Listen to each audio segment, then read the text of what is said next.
Fala rapaziada, no vídeo de hoje eu vou mostrar o passo a passo de como que eu fiz esse desenho aí do Naruto. Como que eu fiz o esboço, como que eu fiz a coloração, quais as cores que eu usei, a forma que eu usei. E eu tenho certeza que, principalmente pra você que tá começando, vai poder tirar alguma coisa de útil desse vídeo. Mas, obviamente, antes de começar, aquele recadinho básico. Deixa o seu like pra fortalecer e me motivar a trazer mais vídeos iguais a esse. Se inscreve no canal, porque eu trago esse tipo de vídeo aqui semanalmente. E se inscrevendo, você vai ficar por dentro quando eu postar. Mas é isso, recado dado. E agora, sem mais enrolas, vambora pro vídeo. Bora lá. Bom, o seguinte, rapaziada, eu não vou falar exatamente tudo o que eu fiz, absolutamente tudo, mas eu vou dar uma pincelada pra vocês entenderem qual que é a ideia. Eu começo primeiramente tirando a medida pra me certificar se o desenho não vai ficar muito grande ou muito pequeno. Sabe quando o desenho fica pequeno demais e aí o boneco fica flutuando? Isso é feio demais, né? Então eu começo tirando a medida pra ver quantas cabeças tem pra eu não errar na altura do desenho. Nesse caso são 2,5 cabeças.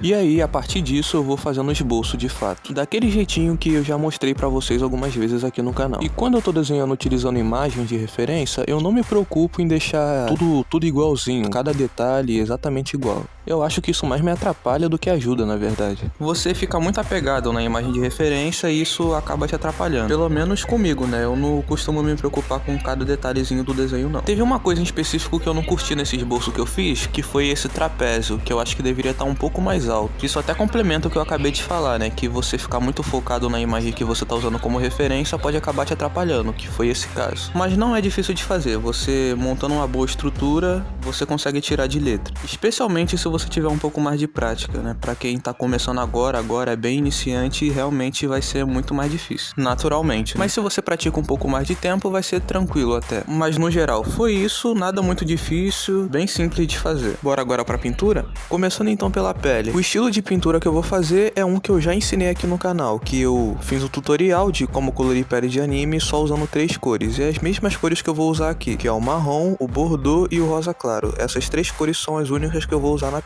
E vocês puderam ver que antes de começar a colorir, eu meio que fui demarcando pra saber até onde vai a sombra. Isso te dá mais segurança na hora de colorir. E vocês estão vendo que a primeira camada que eu uso é o marrom, tentando preencher o máximo que eu conseguir, porque a primeira camada é a mais importante de todas. Se ela não estiver bem feita, depois vai dificultar pra misturar as cores. E logo depois do marrom eu venho com o bordô, finalmente. Se você não tiver o bordô, você pode usar o canela, só que o bordô ele deixa com um tom mais avermelhado, o canela mais amarelado. E nesse caso eu achei o bordô uma escolha mais apropriada, até pela forma que tava na imagem de referência também. E aí por último, pra mesclar tudo e também deixar com uma saturação mais forte, eu venho com rosa claro por último. Beleza, essa foi a sequência da sombra. Agora nas partes mais claras, eu venho primeiro com bordô, colorindo bem de leve, só que não colorindo tudo, tá? Tem algumas partes que eu deixei em branco, a parte do lábio, da bochecha e tal. E aí depois, enfim, eu venho com rosa claro, colorindo tanto por cima do bordô, como também um pouco pra fora dele, meio que fazendo um degradê. E é isso, esse foi o processo da pele. E agora no olho, eu começo com canela, jogando na parte de cima da íris, nos 2 olhos, que eu não sei porquê, mas dessa vez eu decidi fazer os 2 ao mesmo tempo. E aí depois eu venho com marrom claro, jogando tanto por cima do canela e também fazendo um degradê, conforme eu vou descendo. E aí então, por último, eu venho com laranja, jogando com bastante força na parte de cima do olho, e conforme eu fui descendo, eu fui fazendo com a mão mais leve. A mesma lógica do marrom claro. E no branco do olho, que nunca é branco, eu primeiro venho com um prata, fazendo a sombra dessa parte. E aí logo depois eu jogo laranja, só que bem fraquinho mesmo. Você pode jogar o lápis branco no final se você sentir que precisa, fique à vontade. E nos riscos que ele tem na bochecha, eu primeiramente venho com sépia, colorindo dos 2 lados, só que como um lado tá pegando sombra, eu forço um pouco mais o lápis, enquanto do outro lado eu faço com a mão mais leve. Enquanto do lado esquerdo eu uso laranja normal, do lado direito, que é o mais claro, eu uso laranja claro, pra ficar com a tonalidade sutilmente diferente. E na mão não tem segredo, é só você repetir o mesmo processo que foi pra fazer o rosto. E indo enfim agora pro manto dele, eu acho que é assim que se fala, o processo foi bem similar com o que foi pra fazer os olhos. A diferença é que aqui a gente usa o amarelo, mas calma, a gente vai chegar lá já. A princípio eu começo com canela, meio que colorindo os arredores, e aí logo depois a gente vem com laranja. O laranja normal, tá? Só pra deixar claro. E aí depois, pra colorir a maior parte dessa área, eu venho com o marrom claro. Em algumas áreas eu coloquei mais força e outras eu coloquei menos força, só que nada muito difícil não. Logo após o marrom claro eu venho com laranja claro, mas mas só nessa parte de cima, tá? E também um pouco nessa parte mais embaixo, só que de uma forma mais suave. E aí eu venho com o amarelo canário. Pode ser o amarelo que você tiver, só que se for um amarelo mais claro, você coloca mais força. Se for um amarelo mais forte, você dá uma maneirada. E nessa parte de baixo que eu tinha esquecido de fazer, eu venho com o marrom claro e depois o amarelo canário. É só isso, sem mistério. Acredito que qualquer um consiga fazer. E nesse símbolo que tem nessa parte do ombro do manto, eu venho primeiramente com sépia, só que só no cantinho, que quanto mais pra direita for, mais claro vai ficando. Aí depois eu venho com laranja, o laranja normal, né, no caso, passando por cima do sépia e também saindo um pouco dele. E aí então eu venho com laranja claro. E isso é uma coisa importante pra você treinar, tá? Que é a passagem de cores. Fazer a transição sem ficar muito artificial, entendeu? Aí depois, por último, eu voltei com laranja normal, só pra dar uma realçada nessa parte aí. E o processo também foi o mesmo, na bandana e no cabelo, é só fazer a mesma coisa. Primeiro o canela, depois o marrom claro, o laranja e o amarelo canário. Essas 4 cores são as únicas que você vai precisar. É só voltar o vídeo porque o processo foi o mesmo, é só fazer a mesma coisa, não tem mistério. Indo agora pra parte escura da roupa, eu começo jogando sépia, bem fraquinho, bem de leve. E sim, essa parte aqui é chata de fazer, porque você realmente vai ter que ter bastante paciência pra deixar tudo bem preenchidinho. Mas vai fazendo sem pressa, com calma, que não tem erro. E nessa parte de baixo eu usei a mesma cor, o sépia, só que eu coloquei mais força, só isso. E aí logo depois eu venho com laranja, o laranja normal, passando por cima dessa área toda, tanto nos pontos de luz quanto nos pontos de sombra. Você pode usar o laranja normal ou o laranja claro, tá? Fica ao seu critério. Eu preferi o laranja normal nesse caso. E logo em seguida eu voltei com sépia pra escurecer essa parte da sombra. Como eu disse antes, essa parte é chata de fazer porque ela é muito grande, então ela acaba demorando um pouco. E também é repetitiva, né? Mas não é difícil. Ah, e também no final, pra finalizar, eu voltei com sépia pra escurecer algumas áreas que eu não tinha escurecido antes. E foi isso, eu literalmente só usei 2 cores nessa parte. E pra fazer os detalhes de amarelo, é só você usar qualquer amarelo que você tiver aí. No braço, o processo também foi o mesmo. A única diferença é que nessa parte do braço eu usei o laranja claro, que é pra diferenciar, que nessa parte tava um pouco diferente. Mas foi só isso. E quanto à outra parte, eu primeiramente venho com o preto, é a mesma lógica do resto, só que a diferença é que ao invés do sépia eu usei o preto. Eu vou fazendo sem colocar muita força, devagar, sem pressa. E aí depois do preto eu venho com laranja de novo. E claro, como essa é a segunda camada, você pode colocar mais força, pode apertar bem o lápis. E nesses cantinhos eu primeiro venho com vermelho, e é importante que tenha a ponta bem afiada para não acabar errando e colorindo alguma área que não deve. E aí por último vem com laranja. E nessas chamas que tem ao redor dele, eu primeiro venho com bordô colorindo em volta. Aí depois eu venho com laranja claro, colorindo por cima do bordô. E logo depois no meio eu venho com amarelo. Eu usei o amarelo canário, mas pode ser o que você tiver. E do outro lado, mesma coisa, mesmo processo. E esse desenho demorou papo de 5, 6 horas para ficar pronto. Claro, aqui eu mostrei de uma forma bem resumida. Papo de 7 minutos e talvez nem isso. Mas se você quiser ver aulas em tempo real, mostrando cada detalhe, tudo o que foi feito no desenho, bem detalhadamente, bem passo a passo mesmo, e com muito mais complexidade do que isso, tá? Porque esse desenho foi bem simples, porque é anime. Agora, se você quiser aprender a fazer realismo, que nem esses daí que estão na tela, que é bem mais complexo, e com material escolar, você não precisa de material caro para fazer, clica no primeiro link aí na descrição, que você vai ter acesso a mais detalhes sobre. Ah, e claro, se você não gostar, você ainda vai ter uma garantia de 7 dias, ou seja, você não corre nenhum risco em testar. Então aproveita, primeiro link aí embaixo. E bom, rapaziada, o vídeo vai ficando por aqui, eu espero que vocês tenham gostado, que tenham aprendido alguma coisa, que eu tenha passado alguma sacada que vai ajudar vocês. Agradeço de coração por você ter ficado até o final, muito obrigado pela sua audiência e valeu!